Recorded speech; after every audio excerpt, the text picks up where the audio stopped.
दर्शकबिन नमस्कार। फरकपत्र.com को फरकपत्र टिभीमा यहाँहरूलाई स्वागत छ। फरकपत्र टिभीमा हामीले विशेष गरी विकास निर्माण, भ्रष्टाचार, व्यतिथि, संस्कृति, आर्थिक, पर्यटन र व्यक्ति विशेषका अन्तर्वार्ताहरूलाई लिने गरेका छौँ। आज हामीले कीर्तिपुर नगरपालिकाको उपप्रमुख तथा प्रवक्ता सरस्वती रिजाल खड्कासँगको कुराकानीलाई समावेश गरेका छौँ। फरकपत्र टिभी मार्फत हामीले समाजमा भएका विसङ्गतिहरूले चिरफार गर्दै समृद्ध राष्ट्र निर्माणमा एउटा इँटा थप्ने प्रण समेत गरेका छौँ। हाम्रो कार्यकालको पनि तेस्रो वर्ष हामीले चाहिँ के भनेका थियौँ भने कीर्तिपुरलाई फड्को मार्ने गरी विकास भएको देखिने काम गर्छौँ है भनेर हामी लागि परेका थियौँ। हुन त सबै पालिकाको त्यही होला स्थिति, त्यसरी लागि परेका थियौँ। त्यति बेला ठ्याक्क कोभिडको कारणले पनि चाहिँ नि अप्ठ्यारो भयो। त्यति हुँदै पनि हामीले खर्चको प्रतिशत हेर्ने हो भने हामीले चाहिँ 40% चाहिँ खर्च प्रगति, जुन यो पुँजीगत खर्चमा चाहिँ 40% चाहिँ हामीले खर्च गर्न सफल भएका छौँ। हाम्रो उद्देश्य भनेको कीर्तिपुरलाई चाहिँ खाद्य हरियाली सहर बनाउँ भन्ने उद्देश्य छ। त्यो अनुरूपको काम गर्नलाई चाहिँ प्रधानमन्त्री रोजगार कार्यक्रमलाई हामी त्यतातिर जोडेर काम गर्छौँ भन्ने खालको लक्ष्य चाहिँ हामीले लिएका छौँ। मासिक पत्रकार भेटघाट कार्यक्रम हामीले गर्ने गरेका छौँ र त्यो हुँदाखेरि चाहिँ हाम्रो चाहिँ हामीले गरेका कीर्तिपुर नगरपालिकाले गरेका 1 महिनासम्मका गतिविधिहरू के गतिविधिहरू भएका छन् भन्ने कुरा चाहिँ मासिक पत्रकार भेटघाट कार्यक्रमबाट चाहिँ समग्र कीर्तिपुरवासीहरूमा पुर्याउने काम चाहिँ हामीले गरेका छौँ। टोल बस्तीहरूसम्म पुगेर र त्यसबाट सल्लाह सुझावहरू पनि हामीलाई आओस् भन्ने अपेक्षा हामीले गरेका छौँ। र त्यसै गरी अर्को एउटा कार्यक्रम हामीले चलाएका छौँ, त्यो चाहिँ पेसाकर्मीहरूको खुल्ला चौतारी कार्यक्रम हामीले चलाएका छौँ।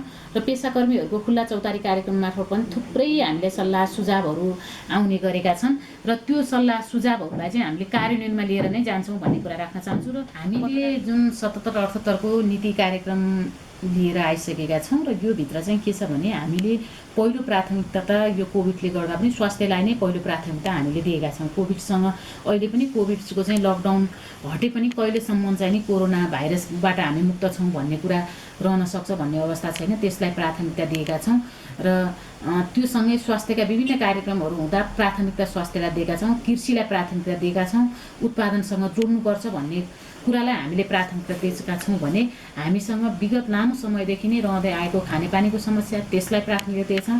पूर्वाधार विकासलाई पनि हामीले चाहिँ सडक बाटोघाटो विकासका आधार त्यसलाई प्राथमिकता दिएका छौँ भने सँगसँगै सामाजिक सुरक्षाका कुराहरू छन्, त्यसलाई पनि प्राथमिकता दिएर चाहिँ हामीले चाहिँ बजेट बनाएको अवस्था छ। हामीले कीर्तिपुर नगरपालिकामा आर्थिक वर्ष 76-77 नगरपालिकामा दर्ता भएका उजुरी सङ्ख्याहरू 182 वटा उजुरीहरू चाहिँ नगरपालिकामा दर्ता भएका थिए र त्यसमध्ये नगरपालिकामा उजुरी भएका उजुरीहरूको आधार हेर्ने भने चाहिँ कुनै उजुरीहरू न्यायिक समितिको अधिकार क्षेत्रभित्रका पर्छन्, कुनै चाहिँ न्यायिक समितिको अधिकारभन्दा बाहिरका उजुरीहरू पनि पर्ने गर्दछन्। कुनै जुन यो भौतिक संरचनासँगको जोडिन्छन् भने नक्सासँगका विवादहरू, खिचलोका मुद्दाहरू पनि पर्ने गर्छन्। र जम्मा सङ्ख्या 182 वटामा फैसला भएको सङ्ख्या चाहिँ 16 वटा छन्। त्यसै गरी मेलमिलाप भएको सङ्ख्या पनि 16 वटा छ। र त्यसै गरी अदालतमा भएका उजुरीहरू छन् जुन न्यायिक समितिको अधिकार क्षेत्रभन्दा बाहिरको, नगरपालिकाकै अधिकार क्षेत्रभन्दा पनि बाहिरका उजुरीहरू, त्यो चाहिँ 28 वटा छ भने अरू उजुरीहरू चाहिँ तामेलीमा रहेको अवस्था चाहिँ छ।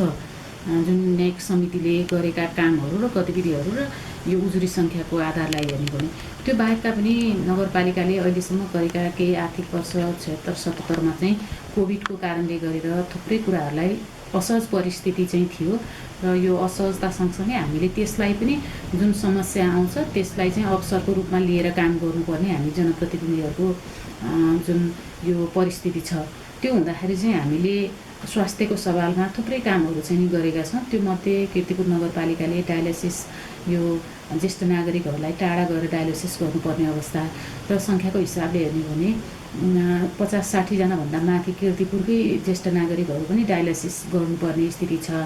र हामीले अब हामी निर्वाचित भएदेखि नै सुगर प्रेसरको औषधि चाहिँ निःशुल्क वितरण गर्दै आएको थियौँ, जो लक्षित वर्गसँग जोडिन्छ ज्येष्ठ नागरिकहरूको लागि।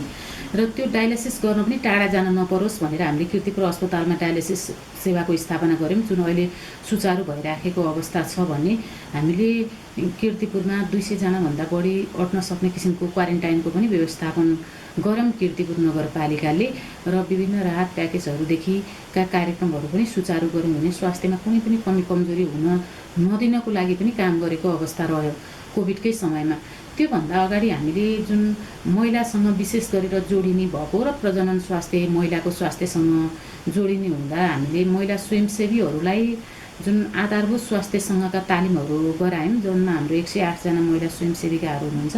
उहाँहरूलाई चाहिँ स्वास्थ्यका आधारभूत तालिमहरू गराएका थियौँ। त्यो बाहेक पनि हामीले महिला समूहहरूमा गएर पनि समूहका महिलाहरू जो हुनुहुन्छ उहाँहरूलाई प्रतिनिधित्वमूलक ढङ्गबाट चाहिँ स्वास्थ्यको 2-2 जना, एउटा समूहबाट 2 जनालाई बोलाएर हामीले तालिम दिने काम चाहिँ गरेको छौँ। स्वास्थ्य सम्बन्धीका 550 जनाभन्दा बढी महिलाहरू नै प्रत्यक्ष अप्रत्यक्ष रूपमा चाहिँ एउटा न एउटा रोजगारसँग जोडिएको सिप सिकेको अवस्था यहाँसम्म आइपुग्दाखेरि चाहिँ त्यो भएको परिस्थिति चाहिँ छ। हामीले त्यतिसम्म गर्न सफल भएका छौँ र हाम्रै यहीँबाट सिप सिकेर एउटा प्रशिक्षकको रूपमा अरू ठाउँमा गएर सिप सिकाउन सक्ने दिदीबहिनीहरू पनि हुनुभएको छ र आगामी दिनमा चाहिँ हामीले कोसेली घर स्थापना गर्ने र महिलाहरूलाई उद्यमीतिर चाहिँ महिला उद्यमीतिर प्रेरित गर्ने खालको उत्साहित बनाएर अगाडि बढाउने खालको उहाँहरूलाई चाहिने जुन किसिमका सिपहरू र उद्यमी हुनको लागि उहाँहरूलाई चाहिने बिउ पुँजीहरूदेखि उपलब्ध गराउने खालका कामहरू गर्नको लागि चाहिँ हामीले त्यो खालको बजेटको व्यवस्था जुन 77-78 आर्थिक वर्षको नीति कार्यक्रममा राखेर बजेटकै व्यवस्थापन पनि हामीले स्वरोजगार कार्यक्रममा व्यवस्थापन गरेको स्थिति छ। र यो जुन लक्षित वर्गसँग रहँदाखेरि विशेष गरेर मैले लक्षित वर्गसँग जोड्न चाहन्छु। हुन त विकासको आधार पूर्वाधार विकास नै हामीसँग धेरै भएका छन्, तर पनि अब अहिले हेर्दाखेरि हामीले बाटो विस्तारहरू गरेको छौँ, तर त्यसको चाहिँ कम्प्लिटली नभइसकेको हुनाले हिलो र धुलो मुक्त हुन सकेको अवस्था छैन। त्यसलाई कम्प्लिट गर्ने हाम्रो उद्देश्य रहेको छ। तर पनि विशेष गरेर लक्षित वर्गसँग जोडिने खालको कार्यक्रमहरू हामीले गराएका छौँ। र 76-77मा हामीले घर घरमा स्थानीय सरकार कार्यक्रम भनेर चलाएका थियौँ।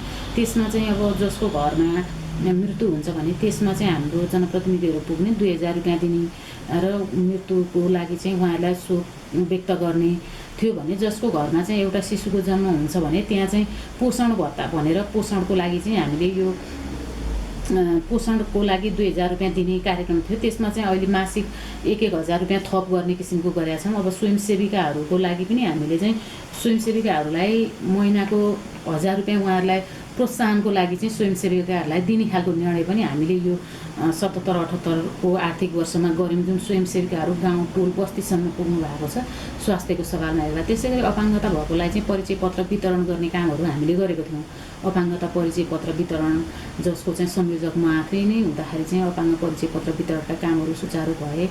क वर्गको रातो कार्ड प्राप्त व्यक्तिहरू जो हुनुहुन्छ उहाँहरूलाई चाहिँ हामीले 500 रुपियाँ चाहिँ जसले स्याहार सुसार गर्नुहुन्छ त्यसको लागि भनेर 500 रुपियाँ दिने खालको त्यो थोरै होला आर्थिक हिसाबले थोरै छ, तर त्यो पनि एउटा प्रोत्साहनको हिसाबले होस् भनेर हामीले दिने खालको त्यो कार्यक्रम पनि हामीले राखेका छौँ। भने अब यो विशेष गरेर अब दलितसँग जो चाहिँ नि पछाडि परेको वर्ग छन् उहाँहरूसँग गर्ने काममा पनि हामीले चाहिँ प्रोत्साहित बनाएर काम गर्ने किसिमको प्रोग्रामहरू लिएर जाने किसिमको कामहरू गरेको अवस्था चाहिँ रहेको छ। र अब यो अरू समग्रमा जोड्दाखेरि धेरै कुराहरू छन्, तर मैले लक्षित वर्गसँग मैले तपाईँलाई यसमा थोरै जोड्न खोजेँ न्यायिक समितिको विषय। साथै न्यायिक समिति पनि धेरै जस्तो स्थानीय सरकार आएपछि जनताले आफ्नो समस्या तत्कालै हल हुन्थ्यो भने चाहेका थिए। तर धेरै मान्छेको गुनासो के आइरहेछ भने हामी पहिला अदालती प्रक्रियामा गएको जस्तै न्यायिक समिति बने पनि हाम्रा मुद्दाहरू चाहिँ फैसला नहुने, त्यहाँ रोकिराख्ने चाहिँ यस्तो चाहिँ ढिलासुस्ती भइरहेको छ भन्ने जनगुनासो आएको छ। यसमा ठ्याक्कै के भन्नुहुन्छ? यसलाई ठ्याक्कै भन्नुपर्दा के छ भने न्यायिक समिति भनेको चाहिँ यो वैकल्पिक संयन्त्र चाहिँ हो। न्यायिक समिति अदालत चाहिँ होइन। 3 तहको अदालत जुन नेपालको संविधानले 3 तहको अदालतको परिकल्पना गरेको छ। र न्यायिक समिति चाहिँ अब जनमानसले बुझ्दाखेरि न्यायिक समिति पनि एउटा अदालतको ढाँचा हो भन्ने गरी बुझ्नुहुन्छ, तर वास्तविकता त्यो होइन, वैकल्पिक संयन्त्र मात्र हो। त्यो भएको हुनाले हामी कहाँ न्यायिक समितिमा आउने उजुरीहरू भनेको चाहिँ न्यायिक समितिको पनि आफ्नै अधिकार क्षेत्रहरू छन्। त्यो अधिकार क्षेत्रभन्दा बाहिरका उजुरीहरू अत्याधिक मात्रामा आउने गरेको उजुरीहरू चाहिँ कीर्तिपुरको सवालमा मात्र होइन भन्ने लाग्छ मलाई। अरू ठाउँमा पनि त्यही होला कि भन्ने लाग्छ। त्यो कारणले पनि होला आउने गरेका छन्। जुन न्यायिक समितिको अधिकारभन्दा बाहिरका उजुरीहरू हुन्छन् अधिकतम प्रयत्न मेलमिलापको लागि गरिएको हुन्छ। मेलमिलाप हुन सकेन भने स्वत अदालत पठाउनु पर्ने हुन्छ। त्यो भएको हुनाले चाहिँ ढिलासुस्ती भन्दा पनि हुन त ढिला न्याय दिनु पनि अन्याय हो भनिन्छ, छिट्टै न्याय दिनुपर्छ भन्ने कुरा हो। त्यो हुँदाखेरि चाहिँ सबै कुरा मानिलिउँ, उदाहरणको लागि अंश बढ्नाको कुरा आउँछन्, अंश बढ्ना स्थानीय तहबाट होस् भन्ने खालको चाहना जनमानसको छ र त्यो त सम्भवै छैन स्थानीय तहबाट। त्यस्ता खालका प्रकृतिका उजुरीहरू आउँदाखेरि चाहिँ न्यायिक समितिले चाहिँ अदालत पठाउनु पर्ने परिस्थिति हुन्छ र त्यही कुरालाई लिएर चाहिँ यो अदालतै हो भन्ने किसिमको बुझाइ भएको हुनाले त्यसमा त्यो भएको हो। यो पहिलो चाहिँ अब न्यायिक समितिको परिकल्पना जुन नेपालको संविधानले गर्ने गरेको छ। यो अब संहिताको पहिलो चाहिँ यो प्र्याक्टिस भएको हुनाले पनि होला पछिल्लो समय हुँदाखेरि जनमानसले पनि यो अधिकार क्षेत्र न्यायिक समितिको हो भनेर बुझ्ने हुँदाखेरि चाहिँ सहजता पनि हुन्छ भन्ने पनि लाग्छ मलाई। हुन त हामीले फेरि खुसी पनि व्यक्त गर्छौँ हरेक कुराहरू चाहिँ होइन न्यायिक समितिले नै हेरिदिनुहोस् भनेर हामीप्रतिको विश्वास हो भन्ने लाग्छ मलाई। त्यो विश्वास जनमानसमा छ, त्यसलाई गुम्न दिँदैनौँ भन्ने पनि हो। तर कानुनी कुरालाई त व्यवहारिकता हेरेर चाहिँ हुँदैन। मैले तपाईँसँग अब अन्तिममा गएँ, एउटा मात्र प्रश्न सोध्ने भएँ। जस्तै लकडाउन चैत 11देखि भएर अहिले लकडाउनको अन्त्य पनि भइसकेको छ। यो बिचमा चाहिँ कोरोनाको जुन सङ्क्रमणभन्दा तपाईँको चाहिँ आत्महत्या गर्ने विभिन्न समस्याले गर्दा भन्छन् मान्छेहरूले लकडाउनको प्रभावले गर्दा मान्छेहरू आत्महत्या गर्नेको सङ्ख्या बढ्यो भन्ने आएको छ। र अब लकडाउन हटिसकेको छ, तपाईँको सङ्क्रमितको सङ्ख्या चाहिँ खासै घटेको देखिएको छैन। अनि यो स्थितिमा सङ्क्रमण बढिहाल्यो भने तपाईँ कीर्तिपुर नगरपालिकाको प्रवक्ता पनि हुनुहुन्छ, तपाईँको योजना के छ? तपाईँको अब यो कोरोना सम्बन्धी चाहिँ सङ्क्रमण फैलिहाल्यो भने के गर्ने प्लान छ, अलिकति बताइदिनुहोस्। यो जुन कोभिडको चाहिँ कारणले लकडाउन भयो, जुन चैतको 11 गतेदेखि लकडाउन भयो, हामी चाहिँ कुनै समय पनि त्यो यो समय रहेन कि जनतामाझ बाहिर नगएको समय कुनै समय रहेन। हामी लकडाउन होस् नहोस् नितान्त हामी बाहिरै छौँ, जनतासँगै छौँ, बाहिर नै छौँ। जुनमा हामी लकडाउन भनेर कुनै दिन घरमा बसेको अवस्था छैन। तर अहिले लकडाउन खुलेको स्थिति छ। अब खुलेको स्थिति भए पनि हामी पूर्ण रूपमा यसमा चाहिँ नि कोभिड अब सकियो भन्ने खालको अवस्था चाहिँ नि छैन। त्यो खालकोले ढुक्क हुने किसिमको अवस्थित छैन। र तपाईँले भन्नुभएको जस्तो जुन किसिमको यो तथ्याङ्कले पनि देखाएको छ, जुन घटनाक्रमहरू कोभिडले भन्दा पनि आत्महत्या गरेर धेरै घटनाहरू घटेका चाहिँ तथ्याङ्कले देखाइसकेको छ। त्यो किन छ त भन्दा धेरैका रोजगारीहरू गुमे। यो अवस्थामा धेरैका रोजगारीहरू गुमे। विदेशमा भएका हाम्रो चाहिँ युवाहरू नेपालमा फर्किने किसिमको परिस्थिति छ। सारा कुराहरू रोजीरोटीहरू गुम्दाखेरि धेरैलाई असहज परिस्थितिहरू रह्यो। र अब जो कोही पनि आफ्नो एउटा परिवारको मान्छेहरू चाहिँ सबै आफ्नो काममा व्यस्त हुँदाखेरि एकले अर्कोसँग यो त्यो नहुने खालको अवस्था। र अहिले चाहिँ नि रोजगारी गुमिसकेपछिको अवस्थामा विशेष गरेर त्यसमा पनि विशेष महिलाहरू नै जोडिन्छन् भन्ने लाग्छ मलाई। जो कमजोर छ उसैलाई नै विपद आत्महत्या गरेको देखिन्छ। त्यो हुनुको कारण भनेको चाहिँ एक त मनोसामाजिक परामर्शका कुराहरू हामीले लिएर जानु जरुरी छ। त्यो कुराहरूलाई चाहिँ हामीले यो अहिलेको अब 77-78मा चाहिँ मनोसामाजिक परामर्शलाई चाहिँ पनि लिएर जाने गरी लिएर जान्छौँ हामी। र त्योसँगै हामीले चाहिँ अब स्थिति चाहिँ के हो भन्दाखेरि चाहिँ कसरी चाहिँ नि उहाँहरूको यो अहिले जस्तो छ आफू जुन उसमा छ बिहान बेलुका खानाको लागि समस्या परिलाई त्यही किसिमको समस्या होला। त्योभन्दा अलिकति आफ्नो बिजनेस व्यापार गर्नेलाई त्यही समस्या छ। जुन निजी क्षेत्रमा काम गर्नु भएको हुन्छ होटल व्यवसाय बिजनेस गर्नेलाई त्यही खालको समस्या छ। ठुल्ठुलो उद्योग धन्दा गर्नेलाई पनि त्यही खालको समस्या छ। सारा समस्याहरू हुँदाखेरि चाहिँ यो आत्महत्यादेखि सारा कुराहरू बढेका छन्। त्यसलाई चाहिँ अब यो एउटा पालिकाले एउटाले सोच्ने भन्दा पनि राज्यले नै सोच्नुपर्ने अवस्था, हामी समग्रले सोच्नुपर्ने अवस्था छ। हुन त कीर्तिपुरको सवालमा हामीले नै सोच्ने हो के गर्ने भनेर, कसरी जाने भनेर सोच्ने किसिमको हाम्रो स्थिति हो।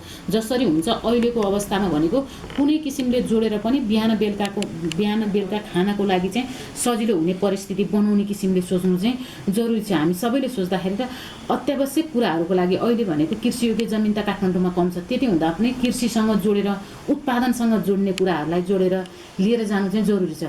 र अर्को कोभिडकै सङ्ख्या भोलि बढ्यो भने के गर्ने त भन्ने कुरा गर्नुभएको छ। अहिले त्यसमा चाहिँ हामीले चाहिँ यो ऱ्यापिड रेस्पोन्स टिम भनेर बनाएका छौँ स्वास्थ्यको। र त्यो अनुसार हामीले सबै कुराहरू हाम्रो अलरेडी रेडी नै छन्। सबै चिजहरू हामीले कुनै पनि कोभिडको अब लकडाउन हट्यो कोभिड हट्यो भन्ने किसिमले हामी गएका छैन। हामीले रेडी अवस्थामा छ। स्वास्थ्य सामग्रीदेखि सारा कुराहरू चाहिँ रेडी अवस्थामा छ। पिसिआर पनि हामीले चाहिँ यो पिसिआर ल्याबकै पनि स्थापना गरेका छौँ कीर्तिपुरमा।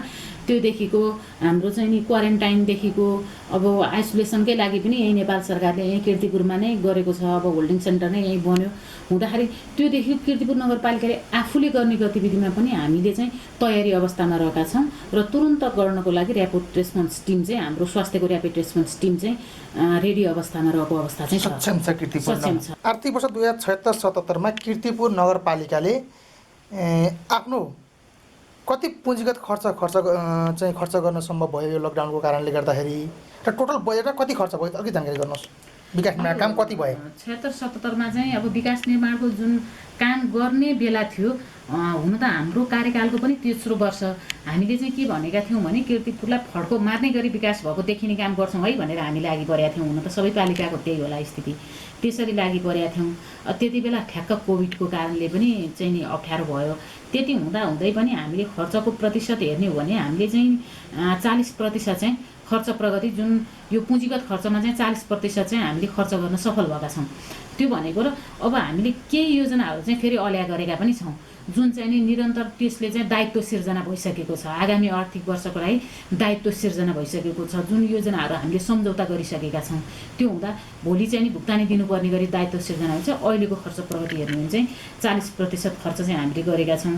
र हाम्रो पुँजीगत खर्चमा चाहिँ अब हाम्रो नगरपालिकाको चाहिँ जुन बजेट भयो, त्यसै गरी प्रदेश सरकार, सङ्घीय सरकारदेखि चाहिँ नि आएका बजेटहरूलाई हेर्ने हो भने हामीसँग चाहिँ 1,06,87,00,000 रुपियाँ बजेट चाहिँ हामीसँग थियो।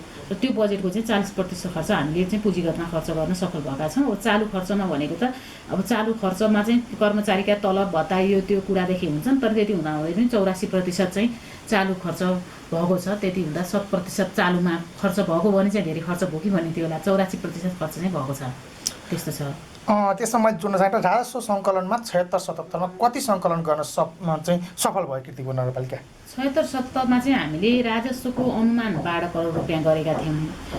तर हामीसँग चाहिँ अहिलेसम्म आइपुग्दाखेरि राजस्वको चाहिँ हामीसँग 9,50,00,000 चाहिँ हामीले उठाउनलाई सफल भयौँ, राजस्व उठाउन सफल भयौँ। त्यति चाहिँ उठेको छ। र पूर्ण रूपमा लक्ष्य 12 करोडको लक्ष्य थियो। लक्ष्य 12 करोडको थियो र कोभिडको कारणले नहुने भने 12 करोड नै उठ्थ्यो, तर उठ्न सकेन। 9,50,00,000 रुपियाँ चाहिँ हामीसँग उठाएको अवस्था चाहिँ छ। अब मैले तपाईँलाई अर्को कुरा जस्तै आर्थिक वर्ष 2077-78 को चाहिँ नयाँ नीति कार्यक्रम पनि आइसकेको छ। यसपालि कीर्तिपुर नगरपालिकाले के नयाँ कार्यक्रमहरू तपाईँले ल्याउनु भएको छ? यो नीति कार्यक्रमको बारेमा अलिकति बताइदिनुहोस्। हामीले जुन 77-78 को नीति कार्यक्रम लिएर आइसकेका छौँ र यो भित्र चाहिँ के छ भने हामीले पहिलो प्राथमिकता त यो कोभिडले गर्दा पनि स्वास्थ्यलाई नै पहिलो प्राथमिकता हामीले दिएका छौँ। कोभिडसँग अहिले पनि कोभिडको चाहिँ लकडाउन हटे पनि कहिलेसम्म चाहिँ नि कोरोना भाइरसबाट हामी मुक्त छौँ भन्ने कुरा रहन सक्छ भन्ने अवस्था छैन, त्यसलाई प्राथमिकता दिएका छौँ। र त्यो सँगै स्वास्थ्यका विभिन्न कार्यक्रमहरू हुँदा प्राथमिकता स्वास्थ्यलाई दिएका छौँ, कृषिलाई प्राथमिकता दिएका छौँ, उत्पादनसँग जोड्नुपर्छ भन्ने कुरालाई हामीले प्राथमिकता दिएका छौँ भने हामीसँग विगत लामो समयदेखि नै रहँदै आएको खानेपानीको समस्या, त्यसलाई प्राथमिकता दिएछौँ। पूर्वाधार विकासलाई पनि हामीले चाहिँ सडक बाटोघाटो विकासका आधार त्यसलाई प्राथमिकता दिएका छौँ भने सँगसँगै सामाजिक सुरक्षाका कुराहरू छन्, त्यसलाई पनि प्राथमिकता दिएर चाहिँ हामीले चाहिँ बजेट बनाएको अवस्था छ। र यसरी हामीले नीति कार्यक्रमहरू र बजेट बनाउँदाखेरि चाहिँ हाम्रो यो आर्थिक वर्ष जुन 77-78 को बजेट बनाउँदाखेरि चाहिँ हामीसँग 1,14,45,14,00,000 को बजेट चाहिँ हामीले बनाएको अवस्था छ। पोहोरको भन्दा कम छ। पोहोरको भन्दा चाहिँ बजेट कम भएको स्थिति चाहिँ हो, बजेट चाहिँ नि कम भएको छ। तर त्यति हुँदै पनि हामीले यो जुन विकास र समृद्धिलाई पुरा गर्नको लागि चाहिँ हामीसँग अहिले के छ भने हामीले बनाएका विकासको पहिलो आधार सडक बाटोघाटो, हामीसँग सडक बाटोघाटो चाहिँ विस्तारको क्रममा थिए र हामीले पहिलो नगरसभाले नै के भनेका थियौँ भने हामीसँग जुन साना सडकहरू छन्, गोरेटो बाटोहरू छन्, तिनीहरूलाई चाहिँ हामीले खराकिलो बनाउने काम गर्छौँ भनेका थियौँ। र सडकको चाहिँ एउटा मापदण्ड बनाएर हामीले सडक विस्तारका कामहरू गऱ्यौँ र त्यसलाई पूर्ण गर्नको लागि यो 77-78 मा चाहिँ हामीले जति पनि सडक बाटोघाटोहरू बनाएका छौँ त्यसलाई पुरा गरेर चाहिँ हिलो र धुलो मुक्त बनाउने काम गर्छौँ भन्नेमा चाहिँ हामी लागेका छौँ। र त्यो अनुरूपको चाहिँ हामीले बजेटको व्यवस्थापन त्यसरी चाहिँ गरेका छौँ भने सामाजिक विकासमा पनि व्यक्तिको जुन किसिमको जीवनसँग जोडिने, जुन जीविकोपार्जनसँग जोडिने कुरा हुन्छ त्यसलाई पनि लिएर चाहिँ एउटा व्यवसायसँग जोडिने कुरा, उत्पादनसँग जोडिने कुरामा चाहिँ प्राथमिकता दिनुपर्छ भनेर हामीले बजार बनाएका छौँ। कृषिमा पनि त्यसै प्राथमिकतामा कृषिलाई राखेका छौँ। हुन त खेतीयोग्य जमिन हामीसँग त्यति धेरै छैन, तर पनि उत्पादनसँग जोड्ने कुरालाई चाहिँ प्राथमिकतामा हामीले राखेको अवस्था चाहिँ नि छ। समृद्ध नेपाल सुखी नेपाली, त्यसमा चाहिँ हामीले चाहिँ यो समृद्ध कीर्तिपुर सुखी कीर्तिपुरवासीको परिकल्पना गर्नको लागि हाम्रो पनि अब कार्यकालको लामो समय बाँकी छैन, तर त्यसमा चाहिँ हामी पुरा गरेर केही न केही यो सङ्घीयताको पहिलो जनप्रतिनिधि हामी त्यो आधारलाई पनि हेर्ने हो भने कीर्तिपुरले चाहिँ केही न केही गर्यो है भनेर एउटा सबै पुरा नहोला तर फाउन्डेसन तयार पार्ने काममा केही न केही गऱ्यौँ भनेर देखाउने काम चाहिँ हामी गर्छौँ।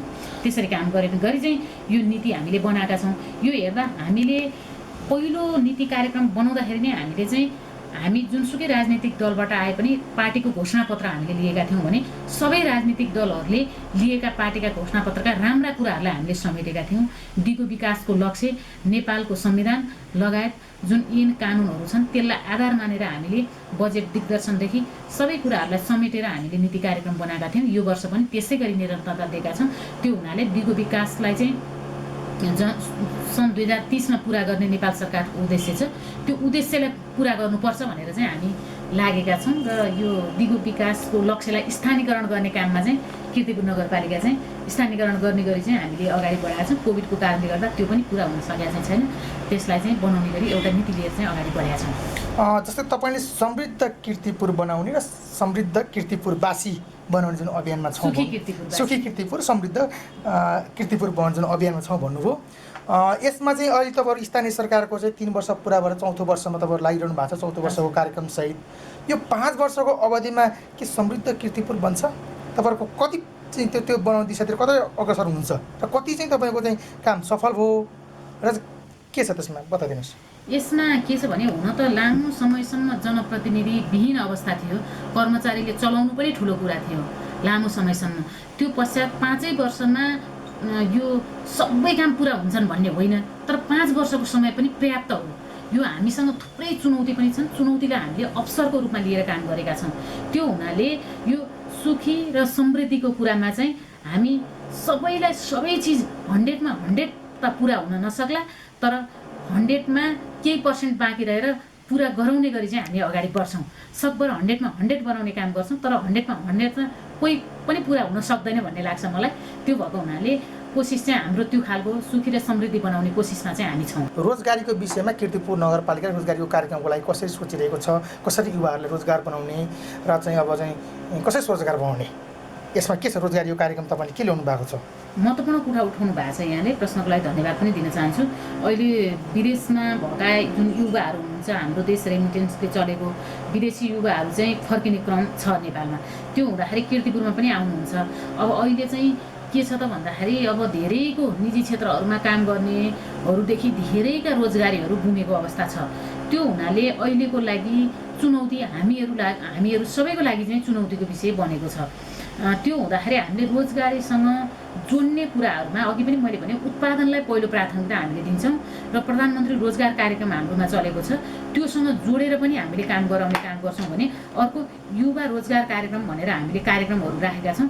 त्योसँग जोडिने गरी काम गर्छौँ। सिपमूलक कुराहरूमा पनि तालिमको लागि तालिम मात्र होइन, कामै गर्नको लागि तालिम दिने गरी चाहिँ हामीले काम गराउँछौँ भनेर युवा जुन रोजगार कार्यक्रमको पनि हामीले व्यवस्थापन गरेका छौँ र युवा स्वरोजगारको पनि हामीले व्यवस्थापन गरेर चाहिँ यो बजेट नीति र कार्यक्रममा चाहिँ हामीले राखेका छौँ। मैले प्रधानमन्त्री रोजगार कार्यक्रमको हजुर कुरा गर्नुभयो, त्यो मार्फत के काम युवाहरूले कसरी गर्नु के छ कीर्तिपुर नगरपालिकामा? प्रधानमन्त्री रोजगार कार्यक्रममा चाहिँ चलिरहेको छ। यसमा चल्दाखेरि चाहिँ हुन त भन्छन् नि अब कति ठाउँमा चाहिँ यो घाँस ओखलेर मात्र गयो, यो बनाएर गयो भनेर त्यही सोध्न खोज्नु भयो होला यहाँले भन्ने लाग्छ मलाई। त्यस्तो खालको हो। तर त्योभन्दा पनि हामीले चाहिँ के गरेका छौँ भने प्रधानमन्त्री रोजगार कार्यक्रमसँग विशेष गरेर हामीले कीर्तिपुरलाई चाहिँ यो फुड ग्रिन सिटीको रूपमा स्थापित गर्नुपर्छ भन्ने मान्यता हामीले राखेका छौँ। Food plus fruit green city. त्यो हुँदाखेरि चाहिँ हामीले खाद्य हरियाली सहरको रूपमा स्थापना गर्ने हाम्रो उद्देश्य छ। त्यही भएको हुनाले हामीले चाहिँ यो वृक्षारोपणदेखि का कुराहरू र सरसफाइका कुराहरूमा जोडेका छौँ। त्यो सँगसँगै पढे लेखेकाहरूले गर्ने किसिमको लागि चाहिँ हामीले गत साल पनि तथ्याङ्क लिने कामहरू पनि गराएका थियौँ। जुन चाहिँ नि स्वास्थ्य तथ्याङ्कदेखि यावत कुराहरू चाहिँ हामीले त्योसँग रहने कुराहरू गराएका थियौँ भने अहिले कामहरू गराउँदाखेरि विभिन्न वडाहरूबाट कामहरू गराएका छौँ। यसमा चाहिँ हाम्रो देखिने किसिमकै कामहरू चाहिँ नि भएका छन्। देखिने कामहरू जुन चाहिँ नि आफ्नो टोल बस्तीहरूमा हुने कामहरूमा जुन त्यहीँको टोलको मान्छेहरू लागेर त्यो कामलाई पुरा गर्न सक्छन् युवाहरूले भन्दाखेरि उदाहरणीय रूपमा कामहरू हुन सक्छन्। त्यस्तै यो कुलोहरू सफा गर्ने काम त्यसले ठुलो प्रभाव पार्छ, बस्तीहरूमा गएर चाहिँ ठुलो प्रभाव पार्न सक्छ। ती कामहरू भए र वृक्षारोपणका कामहरू भए र सानातिना यो जुन किसिमको चाहिँ बाटोघाटोको लागि चाहिँ यो सरसफाइ मात्र होइन, टुटेफुटेका बिग्रेका जुन इँटा छपाई ढुङ्गा छपाईका कामहरूदेखि ती कामहरू गर्ने कामहरू पनि जोड्ने गरी चाहिँ हामीले ढल विकास निर्माणको काममा पनि हामी उहाँलाई जोडेका छौँ। विकास निर्माणका काममा पनि जोडेर चाहिँ हामीले काम गरेका छौँ। त्यो हुनाले प्रभावकारी रूपमा नै अगाडि बढेको छ। अझै आगामी वर्षमा चाहिँ हामीले आगामी आर्थिक वर्षमा अझै प्रभावकारी हुने गरी चाहिँ काम गर्छौँ भन्ने हो। किनकि यो आर्थिक वर्ष 76-77मा त्यति धेरै पर्याप्त बजेट पनि थिएन प्रधानमन्त्री रोजगार कार्यक्रमको। अबको आर्थिक वर्षमा चाहिँ हामीले चाहिँ हाम्रो उद्देश्य भनेको कीर्तिपुरलाई चाहिँ खाद्य हरियाली सहर बनाउँ भन्ने उद्देश्य छ। त्यो अनुरूपको काम गर्नलाई चाहिँ प्रधानमन्त्री रोजगार कार्यक्रमलाई हामी त्यतातिर जोडेर काम गर्छौँ भन्ने खालको लक्ष्य। म अन्तिममा गएँ। अन्तिममा तपाईँ कीर्तिपुर नगरपालिकाको प्रवक्ता र उपमेयरको हैसियतले चाहिँ आम नगरवासीले के भन्न चाहनुहुन्छ र केही तपाईँका छुटेका कुराहरू छन् त्यस्तो र नगरपालिकाले गरेका केही कामहरू, मासिक रूपमा नगरपालिकाले गर्दै आएको कार्यक्रमहरू त्यस्तो पनि केही छन् छुटेका भने तपाईँ बताइदिनुहोस् त्यो पनि। सर्वप्रथम त अब हाम्रो के छ भने यहाँलाई धन्यवाद दिन चाहन्छु। अन्तिममा केही कुरा राख्ने अवसर दिनुभएको छ। यो हाम्रो कीर्तिपुर नगरवासीलाई म के अनुरोध गर्न चाहन्छु भने जनप्रतिनिधिहरूले जुन गर्दैमा सबै कामहरू पुरा हुन्छन् भन्ने चाहिँ होइन। केही कामहरू चाहिँ पुरा हुन्छन्, नहुने होइन, पुरा हुन्छन्। तर सबैको सहभागितामा मात्र सबै कुरा चाहिँ सफल छ। त्यसको लागि अहिलेसम्म कीर्तिपुर नगरवासीहरूको साथ सहयोग पाउँदै आएका छौँ हामीले र आगामी दिनमा पनि साथ सहयोगको अपेक्षा हामीले राख्दछौँ र सबैको साथ सहयोगमा चाहिँ पुरा हुन सक्छन्। हामी विकास र समृद्धिको यात्रामा छौँ। हामीले चाहिँ अहिलेको लागि हामी जुनसुकै राजनीतिक दलहरू भए पनि अहिले भनेको विकासको लागि राजनीति गर्ने हो, हामीले राजनीतिको लागि राजनीति गर्ने होइन। त्यो कुराहरू चाहिँ जाओस् भन्न चाहन्छु म। र त्यही अनुरूप नै कीर्तिपुर नगरवासीहरूले हामीलाई साथ र सहयोग पनि दिँदै आउनु भएको छ। उहाँहरूप्रति आभार प्रकट गर्न चाहन्छु, धन्यवाद दिन चाहन्छु। र अर्को कुरा भनेको चाहिँ यो हामीले अहिले विशेष गरेर कीर्तिपुरमा खानेपानीको समस्या छ र खानेपानीको समस्या समाधानको लागि हामी लागिराखेको परिस्थिति छ। र यसमा जुन नगरपालिकाको आफ्नै किसिमको खानेपानीको लागि छुट्टै खालको संयन्त्र पनि नभएको अवस्था, क्युइटिएलसँग जोडिनु परेको अवस्था छ। र त्यो हुँदाखेरि र व्यवस्थापनमा स्रोतको भन्दा पनि व्यवस्थापनमा केही कठिनाइहरू भएको स्थिति भएको हुनाले त्यसमा खानेपानीको समस्या समाधान गर्नको लागि कीर्तिपुरवासीहरू जुट्नुपर्ने अवस्था चाहिँ छ।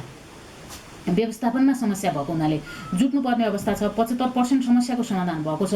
केही समस्याहरू छन्। हामी सबै मिलेर त्यसको लागि चाहिँ हल गरौँ भन्ने कुरा चाहिँ समग्र कीर्तिपुरवासीहरूलाई राख्न चाहन्छु र विकास निर्माणमा सबैको साथ र सहयोगको अपेक्षा राख्दछौँ। किनकि सानोतिनो कुराहरूमा पनि अहिले त अब सानै कुराहरू विकास निर्माणको काम गर्न हामीले थाल्यौँ भने पनि केही अब बाधाहरू आउने, अवरोधहरू गर्ने, काम गर्न कसरी नदिउँ, कसरी काम नहोस् भन्ने त्यस्ता किसिमका पनि छन्। सबै चाहिँ हुन त हातकै औँला पनि 5वटा औँला छन्, सबै समान छैनन्। त्यो हुँदाखेरि सबैको समान किसिमको सोचाइ त्यो नरहन सक्छ। तर पनि हामीले चाहिँ के चाहनुपर्छ भने विकास र समितिमा सबै एकजुट भएर अगाडि बढ्यौँ भने सम्भव छ भन्ने गरी लागौँ भन्न चाहन्छौँ। हामीले चाहिँ यो आर्थिक वर्षमा चाहिँ कीर्तिपुरमा साँच्चै फड्को मार्ने गरी विकास भयो भन्ने गरी चाहिँ हामी विकास र समितिलाई अगाडि बढाउँछौँ भन्ने कुरा चाहिँ राख्न चाहन्छौँ। मासिक पत्रकार भेटघाट कार्यक्रम हामीले गर्ने गरेका छौँ र त्यो हुँदाखेरि चाहिँ हाम्रो चाहिँ हामीले गरेका कीर्तिपुर नगरपालिकाले गरेका 1 महिनासम्मका गतिविधिहरू के गतिविधिहरू भएका छन् भन्ने कुरा चाहिँ मासिक पत्रकार भेटघाट कार्यक्रमबाट चाहिँ समग्र कीर्तिपुरवासीहरूमा पुर्याउने काम चाहिँ हामीले गरेका छौँ। टोल बस्तीहरूसम्म पुगेर र त्यसबाट सल्लाह सुझावहरू पनि हामीलाई आओस् भन्ने अपेक्षा हामीले गरेका छौँ। र त्यसै गरी अर्को एउटा कार्यक्रम हामीले चलाएका छौँ। त्यो चाहिँ पेसाकर्मीहरूको खुल्ला चौतारी कार्यक्रम हामीले चलाएका छौँ र पेसाकर्मीहरूको खुल्ला चौतारी कार्यक्रम मार्फत पनि थुप्रै हामीले सल्लाह सुझावहरू आउने गरेका छन् र त्यो सल्लाह सुझावहरूलाई चाहिँ हामीले कार्यान्वयनमा लिएर नै जान्छौँ भन्ने कुरा राख्न चाहन्छु। र पत्रकार भेटघाट कार्यक्रमबाट पनि थुप्रै सल्लाह सुझावहरू आउँछन्, त्योबाट पनि हामीले चाहिँ कार्यान्वयनमा लिएर तपाईँले पत्रकार भेटघाट कार्यक्रममा के गर्नुहुन्छ? यो त आफ्नो आय व्ययहरू प्रस्तुत गर्ने हो कि अथवा के कार्यक्रमहरू ल्याउनुहुन्छ त्यसमा ठ्याक्कै के विषयमा के हुन्छ? त्यो पत्रकार भेटघाट कार्यक्रममा चाहिँ हामीले जुन 1 महिनामा हामीले पत्रकार भेटघाट कार्यक्रम गर्छौँ र पत्रकार भेटघाट कार्यक्रम गर्दाखेरि चाहिँ 1 महिनासम्म भएका गतिविधिहरू नगरपालिकाले के कामहरू गरे, विकास निर्माणदेखि विभिन्न शाखाहरू, आम्दानी खर्चदेखि सबै शाखाहरूको ओभरअल कुराहरू चाहिँ सबै नगरपालिकाको एउटा चाहिँ नि ओभरअल सबै शाखाहरूमा भएका गतिविधिहरू चाहिँ त्यसमा चाहिँ हामीले ल्याउने गर्दाखेरि प्रष्ट रूपमा हामीलाई वार्षिक प्रतिवेदनको लागि नै सहज हुन्छ। त्यो सबै रेकर्डहरू चाहिँ मासिक रूपमा नै आउने खालको चाहिँ त्यसरी चाहिँ हामीले गर्ने गरेका छौँ। हस्, धन्यवाद। यहाँलाई पनि धेरै धेरै धन्यवाद। केही कुरा राख्ने अवसर दिनु धेरै धेरै धन्यवाद।